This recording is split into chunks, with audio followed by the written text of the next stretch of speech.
How's Jen? Really? It's good? Fun?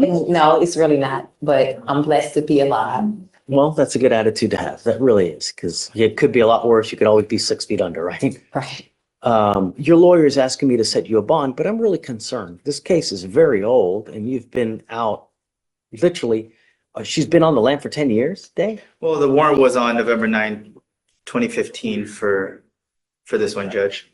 But the surrender for the judgment roll was on, well, actually, the enrollment date was February 16th, but the surrender notice to file was April 2020. So I don't know what kind of efforts they went, but a decade-old warrant, a missed promise to the court. Now the judge must decide if she gets another chance or loses her freedom.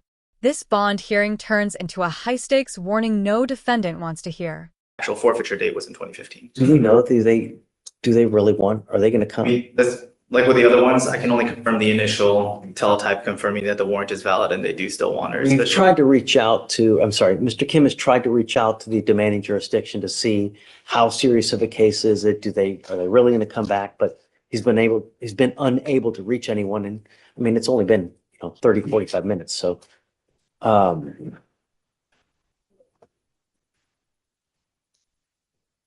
your lawyer's asking me to set you a bond. Because of the nature of the case, the type of case it is, and because of the age of the case, you're asking for. Your Honor, the state's asking for $10,000 because it is a possession of controlled substance with intent for oxycodone, and the fact that it's been in forfeiture status since 2015. This isn't one where it's a to-be warrant. It's one where she appeared in front of a judge, stated she would return, and then she didn't do that. You want $1,500, Judge. My client has expressed to me that she is a college student. She has expressed to me that she only works for, because she's in school, Uber and DoorDash. She has expressed to me that she has an attorney that is working because she doesn't want this behind her. She can't have this when she graduates in May, if I'm not mistaken. I have explained to her the ramifications if this court was to give her the bond, that she has to that attorney either has to get her a date set there or she has to go turn herself in within the 14 days. She does not have any other criminal history or connection or contacts with police that were dismissed or otherwise, except for this one case from 2015. The thing is that I have to set your bond sufficiently high so that you understand that we mean business. I'm not going to play this game with you again. If I set you a bond, it's only going to be one time. I won't do it again. You need to understand that there are serious consequences with the actions that you take now. I'm going to set you a bond. I'll set your bond at $5,000. And if and when you make bond, we give you 2 weeks from the date of your release to go turn yourself in to that jurisdiction where you're wanted from. Mr. Kim, where is it? It's in Mississippi, Harrison County.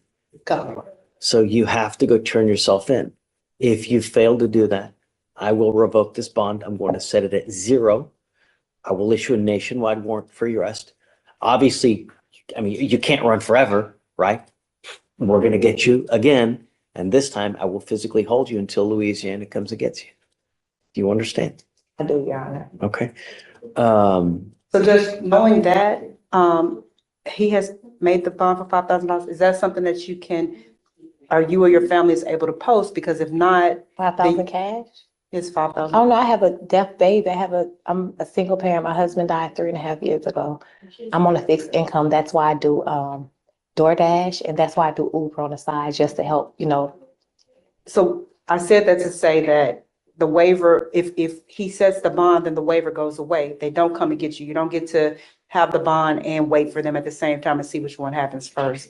So if you're not going to be able to pay the money, then you can, the option is to leave the waiver that you have in place that you signed on, I think 2/27, and then let them see if they're going to come get you or not. But your time, you don't lose the time that you've already been in custody. So when you buy, I'm confused, when you behind. What did she waive? Around that 227?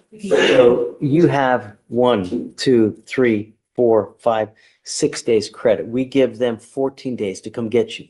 If they don't come get you within the 14 days, we release you. They file a dismissal, I sign it, and then they let you go. If that happens, the warrant will always remain active. and that warrant will always remain active until you physically go back or somehow go back to Louisiana and take care of it. That said, if you want to make this bond, you have to withdraw that waiver that you have, and then you lose those 6 days. So if you withdraw it and you don't make the bond, you lose all that time, and you basically it's Start over. told until you re-waive or you make that bond. I only say this because of the age of the case and the fact that I didn't know she had counsel in Mississippi. It's very, very rare, but I have been seeing it happen here and there, is if local counsel there can get a new setting date. Like I said, it's incredibly rare. I can count on one hand the amount of times it's happened. What do you mean, get a new setting date? So even if they don't appear with sufficient evidence from our sheriff's office that she's in our custody and her persons is here, and for a variety of factors, I can't speak to Mississippi because I'm not licensed there and I don't work there, is whatever sufficient factors they have to set a new date for her to self-surrender versus outside of the fugitive, they recall the warrant. So like I said, it's incredibly, incredibly rare, but only because of the age of the warrant and the fact that she has counsel there. Well, but we don't know that. Well, but I'm saying if the information for that counsel can be sent to. I mean, I'm not going to give you a PR bond. This case is 10 years old. You've been I need you to understand that we mean business. I'm not here to play games. And so that's why we have to set it sufficiently high so that you realize that you have to have skin in the game so that we know that you're going to go back.